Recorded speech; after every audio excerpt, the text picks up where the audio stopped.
Ada orang itu punya hutang. Hutang itu ya hutang, memang hutang. Singkat cerita, orang itu tidak bisa bayar sampai akhirat. Dan aturannya Allah, orang yang punya hutang tidak bisa bayar ini harus diaudit, harus diselesaikan di akhirat. Kalau tidak bisa diselesaikan di dunia, diselesaikan di akhirat. Walhasil akhirnya di akhirat itu ditagih dan tidak mampu bayar. Karena di akhirat sudah tidak ada kredit, tidak ada ATM, tidak ada apa saja. Terus kata Allah, solusinya kebaikan kamu dikasihkan yang ngutangi. Ternyata kebaikan dia tidak cukup juga. Bayarnya apa? Kejelekan yang ngutangin dikasihkan yang utang. Kayak apa celakanya? Kebetulan yang ngutangi salahnya banyak, ini kan repot. Tapi Allah itu tidak suka kalau ada orang mukmin yang satu saudara kemudian masuk neraka karena saudaranya ini. Kata Allah, jika ini masuk neraka berarti disebabkan komplain atau ketidakikhlasan temannya yang mukmin. Masa orang mukmin menyebabkan mukmin yang lain masuk neraka? Allah tidak ingin. Makanya diantara nikmatnya beragama itu ukhuwah, persaudaraan. Baik persaudaraan atas nama iman atau atas nama kebangsaan atau atas nama kemanusiaan. Akhirnya si yang ngutangi ini tadi, jangan dibahasakan kreditur, nanti kita kayak banknya yang ngutangin lah nanti. Ya bahasa gampangnya yang ngutangin, karena tidak semua orang ngutangnya sama bank. Sama Allah ditunjukkan satu surga yang luar biasa. Nanti tak baca teks Arabnya ya supaya dapat berkahnya bahasa Arab. Terus saking mewahnya surga itu, si yang ngutangin tanya, ya Allah itu untuk nabi siapa? Karena semewah itu pasti untuk kelas nabi. Atau untuk wali siapa? Katanya, terus kata Allah, sabda Allah, untuk siapapun yang mampu membeli. Lalu siapa yang bisa membeli surga semewah itu? Kamu bisa. Terus dengan apa ya Allah? Kamu mengampuni teman kamu itu, kamu bebaskan dari utangnya. Nanti tak kasih surga itu. Terus akhirnya sama Allah, kata orang itu, ya Allah saya bebaskan. Ya sudah, kamu berdua masuk surga. Karena Allah tidak ingin ada kasus aneh. Dua orang mukmin ini kan bersaudara. Masa bersaudara kemudian yang satu menjadi penyebab masuknya neraka karena ini tidak mau memaafkan. Artinya kalau kita sawalan itu harus benar-benar mau memaafkan. Karena kalau tidak, Anda menjadi penyebab teman kamu masuk neraka. Jadi kita janganlah jadi orang mukmin yang menjadi problem bagi saudara kita. Jadi makanya saya itu berharap ada wali utang saya terus tidak bisa bayar, karena ini masih dibela-belain Allah ini. Karena Allah nggak ikhlas kalau ada walinya masuk neraka. Jadi kalau ada wali utang kamu itu utangin saja, doain nggak bisa nyaur, no? Nggak bisa bayar. Nanti ini akan dibela-belain Allah di akhirat. Karena wali ini nggak pantas masuk neraka. Ya, jadi kalau ada wali utang kamu mau bayar sudah, Anda tidak usah bayar, nanti di akhirat saja gitu. Lah yang ribet kalau yang kamu utangin dia ahli neraka, kamu nagihnya disuruh masuk neraka. Nah, itu ribet itu. Sudah utang dia ahli neraka. Ya tak baca teksnya supaya ini ada di kitab Ihya halaman 197 juz 2. Status hadisnya waqala sahihul isnad, kata Imam Hakim, hadis ini sahihul isnad. Saya baca Arabnya nanti insyaallah sebagian ya supaya kelihatan teks aslinya di bab hukukul muslim. Bainama Rasulullah sallallahu alaihi wasallam jalisun izdhika hatta badat sanayahu. Nabi ketika santai-santai duduk tahu-tahu tertawa sampai gigi depannya itu kelihatan. Jadi tertawa sangat sampai gigi depannya kelihatan. Yang notabene beliau sering hanya senyum, kali ini tertawa betul sampai gigi depannya kelihatan. Faqala Umar radhiyallahu anhu, ya Rasulullah bi abi anta wa ummi malladhi adhakaka. Apa yang bikin kau sampai tertawa seperti itu? Qala rajulani min ummati jasaya baina yaday rabbil izzah. Dua lelaki dari umatku sama-sama sungkeman nuntut keadilan di depan Allah. Jasaya itu sungkem, duduk bersimpuh itu kalau dalam bahasa Arab itu namanya jasiyah gitu. Faqala ahaduhuma ya rabbi khudli madlamati min hadza. Faqala wa rudda ala akhika madlamata. Qala ya rabbi lam yabqali min hasanati syai'un. Faqala wa ta'ala li talib kaifa tasna'u bi akhika wa lam yabqalahu min hasanati syai'un. Faqala ya rabbi falyahmil anni min auzari. Kalau kebaikannya dia tidak cukup, Ya salah saya supaya dilimpahkan ke dia. Terus summa fadat aina Rasulillah sallallahu alaihi wasallam bil buka. Nabi di tengah-tengah cerita itu nangis. Senangis-nangisnya karena habis seneng lalu nangis karena ini kan kebaikannya sudah dikasihkan habis nggak cukup. Akhirnya kejelekan yang utangin ini diberikan. Makanya kalau kamu ingin masuk surga, utangi orang-orang soleh sebanyak-banyaknya dan doain nggak bisa apa? Nyaur. Tapi tak jamin orang soleh itu nggak suka utang karena hidupnya sederhana gitu. Kayaknya saya tidak akan utang Mas Hilmi itu karena orang soleh itu hidupnya sederhana, pasti tidak butuh. Kalaupun utang paling ya untuk makan, kan gampang nyaurnya apa? Terus kata Rasulullah, faqala inna dzalika yaumun azimun yauma yahtadun nasu fihi ila yuhmala anhum min auzarihim. Terus fayaqulu wa ta'ala lil mutadzallim irfa basarak. Coba kamu lihat yang di sana itu ada apa? Fanzur fil jinan, coba surga itu kamu lihat. Faqala ya rabbi ara madaina min fiddatin wa kusuran min dhahabin mukallalatan bil lu'lu'. Saya melihat surga yang begitu mewah, semuanya bertatahkan intan, semuanya materinya dari emas, bertatahkan intan. Lalu li ayyi nabiyyin hadza? Itu untuk nabi siapa? Terus awli ayyi siddiqin awli ayyi syahidin. Terus qala Allah hadza liman a'tas saman. Itu untuk siapa saja yang mampu beli. Qal ya rabbi wa may yamliku dzalik? Siapa mampu beli surga semewah itu? Terus kata Allah anta tamlikuhu, kamu bisa. Qal bimadza ya rabbi, dengan apa? Qal bi afwika an akhika. Cukup kamu memaafkan saudaramu. Jadi kalau maafkan tidak pakai uang itu kurang seru. Yang seru itu punya teman utang 1 juta dimaafkan. Jadi memaafkan paling seru itu maafkan apa? Utang. Kalau maafkan sama-sama salah miso apa itu enteng itu. Ini yang seru itu teman punya utang 1 juta kamu itu seru. Lain nanti aja di akhirat nanti itu ada akhirat. Ya nanti notanya di bawah kalau ada. Ya, bi'afwika anakhika. Jadi surga semewah itu maharnya atau harganya cukup memaafkan saudara kamu. Terus qala ya rabbi qad afautu anhu. Sudah Gusti, sudah sekarang saya maafkan. Fayaqulu wa ta'ala khud biyadi akhika fa'adkhilhul jannah. Ya sudah, sekarang kamu berdua sama-sama masuk surga. Karena ini orang soleh, nggak pantas masuk neraka. Yang punya utang ini nggak pantas masuk neraka. Dan ini yang ribet kalau yang utang ya ahli neraka, yang utangi ahli neraka. Ngapain debat utang, wong kamu sudah ahli neraka. Hanya tanpa kasus utang pun sudah jatah neraka. Ini ribet kalau ketemu orang-orang yang jatahnya ada di surga.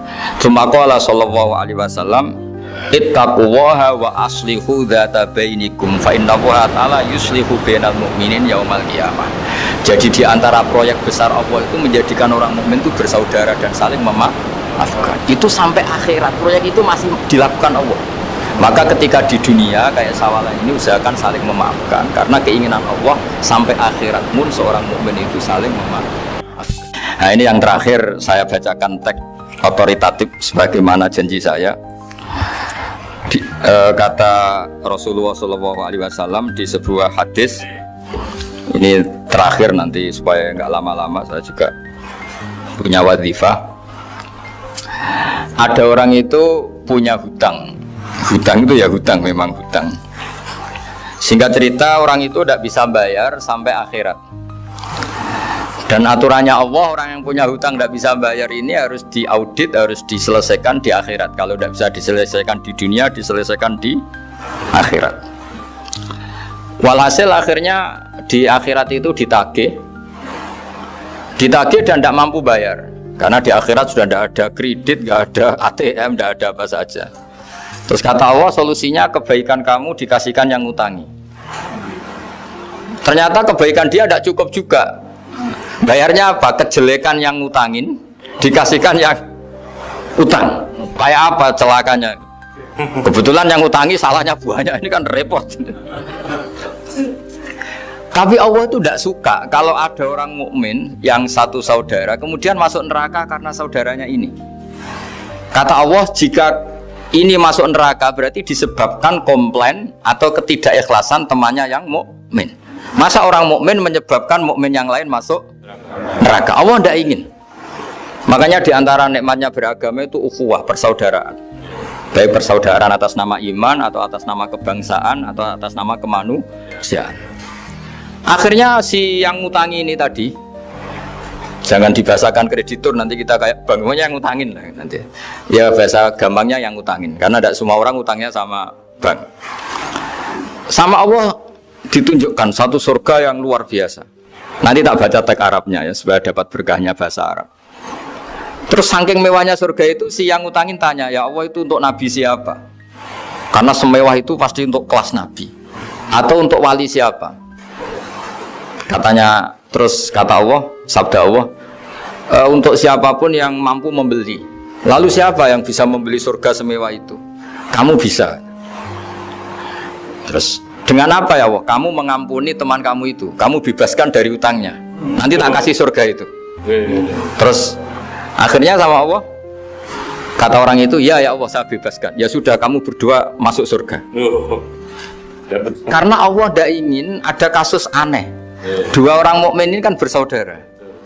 Masa bersaudara kemudian yang satu menjadi penyebab masuknya neraka karena ini tidak mau memaafkan. Artinya kalau kita syawalan itu harus benar-benar mau memaafkan, karena kalau tidak Anda menjadi penyebab teman kamu masuk neraka. Jadi kita janganlah jadi orang mukmin yang menjadi problem bagi saudara kita. Jadi makanya saya itu berharap ada wali utang saya terus tidak bisa bayar, karena ini masih dibela-belain Allah ini. Karena Allah nggak ikhlas kalau ada walinya masuk neraka. Jadi kalau ada wali utang kamu, itu utangin saja, doain nggak bisa nyaur, no? Nggak bisa bayar. Nanti ini akan dibela-belain Allah di akhirat. Karena wali ini nggak pantas masuk neraka. Ya, jadi kalau ada wali utang kamu mau bayar, sudah nggak usah bayar, nanti di akhirat saja itu. Lah yang ribet kalau yang kamu utangin dia ahli neraka, kamu nagihnya disuruh masuk neraka. Nah, itu ribet itu. Sudah utang dia ahli neraka. Dia tak baca teksnya supaya ini ada di kitab Ihya halaman 197 juz 2. Status hadisnya waqala sahihul isnad, kata Imam Hakim, hadis ini sahihul isnad. Saya baca Arabnya nanti insyaallah sebagian ya supaya kelihatan teks aslinya di bab hukukul muslim. Bainama Rasulullah sallallahu alaihi wasallam jalisun izdhika hatta badat sanaya. Nabi ketika santai-santai duduk tahu-tahu tertawa sampai gigi depannya itu kelihatan. Jadi tertawa sangat sampai gigi depannya kelihatan. Yang notabene beliau sering hanya senyum, kali ini tertawa betul sampai gigi depannya kelihatan. Faqala Umar radhiyallahu anhu, ya Rasulullah bi abi anta wa ummi mal ladzi adhakaka. Apa yang bikin kau sampai tertawa seperti itu? Qala rajulani min ummati jasaya baina yaday rabbil izzah. Dua lelaki dari umatku sama-sama sungkeman nuntut keadilan di depan Allah. Jasaya itu sungkem, duduk bersimpuh itu kalau dalam bahasa Arab itu namanya jasiyah. Faqala ahaduhuma ya rabbi khudli madlamati min hadza. Faqala wa rudda ala akhika madlamata. Qala ya rabbi lam yabqali min hasanati syai'un. Faqala wa ta'ala li talib kaifa tasna'u bi akhika wa lam yabqalahu min hasanati syai'un. Faqala ya rabbi falyahmil anni min auzari. Kalau kebaikannya dia tidak cukup, ya salah saya supaya dilimpahkan ke dia. Terus summa fadat aina Rasulillah sallallahu alaihi wasallam bil buka. Nabi di tengah-tengah cerita itu nangis. Senangis-nangisnya karena habis seneng lalu nangis karena ini kan kebaikannya sudah dikasihkan habis enggak cukup. Akhirnya kejelekan yang utangin ini diberikan. Makanya kalau kamu ingin masuk surga, utangi orang-orang soleh sebanyak-banyaknya. Dan doain nggak bisa apa? Nyaur. Tapi tak jamin orang soleh itu nggak suka utang. Karena hidupnya sederhana ini. Kayaknya saya tidak akan utang Mas Ilmi itu. Karena orang soleh itu hidupnya sederhana, pasti tidak butuh. Kalaupun utang paling ya untuk makan, kan gampang nyaurnya apa? Terus kata Rasulullah, faqala inna dzalika la yaumun 'azimun yauma yahtadun nasu fihi ila yuhmala anhum min auzarihim. Terus fayaqulu Allah ta'ala lil mutadzallim irfa' basarak. Coba kamu lihat yang di sana itu ada apa? Fanzur fil jinan, coba surga itu kamu lihat. Faqala ya rabbi ara madaina min fiddatin wa kusuran min dhahabin mukallalatan bil lu'lu'. Saya melihat surga yang begitu mewah, semuanya bertatahkan intan, semuanya materinya dari emas, bertatahkan intan. Lalu li ayyi nabiyyin hadza? Itu untuk nabi siapa? Terus awli ayyi siddiqin awli ayyi syahidin. Terus qala Allah hadza liman a'tas saman. Itu untuk siapa saja yang mampu beli. Qal ya rabbi wa may yamliku dzalik? Siapa mampu beli surga semewah itu? Terus kata Allah anta tamliku, kamu bisa. Qal bimadza ya rabbi, dengan apa? Qal bi afwika an akhika. Cukup kamu memaafkan saudaramu. Jadi kalau maafkan tidak pakai uang itu kurang seru. Yang seru itu punya teman utang 1 juta dimaafkan. Jadi memaafkan paling seru itu maafkan apa? Utang. Kalau maafkan sama-sama salah miso apa itu enteng gitu. Jadi yang seru itu teman punya utang 1 juta kamu, itu seru. Tapi nanti aja di akhirat itu, nanti itu ada di akhirat. Ya nanti notanya di bawah kalau gitu. Ya, bi'afwika anakhika. Jadi surga semewah itu maharnya atau harganya cukup memaafkan saudara kamu. Terus qala ya rabbi qad afautu anhu. Sudah Gusti, sudah sekarang saya maafkan. Fayaqulu wa ta'ala khud bi yadi akhika fadkhilhul jannah. Ya sudah, sekarang kamu berdua sama-sama masuk surga. Karena ini orang soleh, nggak pantas masuk neraka. Yang punya utang ini nggak pantas masuk neraka. Nah ini yang ribet kalau yang utang ya ahli neraka, yang utangnya ahli neraka. Ngapain debat utang? Wong kamu sudah ahli neraka. Hanya tanpa kasus utang pun sudah jatah neraka. Ini ribet kalau ketemu orang-orang yang jatahnya ada di surga. Cuma qala sallallahu alaihi wasallam ittaqullaha wa aslihu dzata bainikum fa innallaha ta'ala yuslihu bainal mu'minin yaumal qiyamah. Jadi di antara proyek besar Allah itu menjadikan orang mukmin itu bersaudara dan saling memaafkan. Itu sampai akhirat proyek itu masih dilakukan Allah. Maka ketika di dunia kayak sawalan ini usahakan saling memaafkan karena keinginan Allah sampai akhirat pun seorang mukmin itu saling memaafkan. Ya, jadi ini sebagai penghormatan saya pada teman-teman alumni UGM, juga semua muhibbin, semua yang memanfaatkan ngaji ini, bahwa kita harus berjiwa besar untuk saling memaafkan. Ya, saya kira demikian dan mohon maaf. Assalamualaikum warahmatullahi wabarakatuh.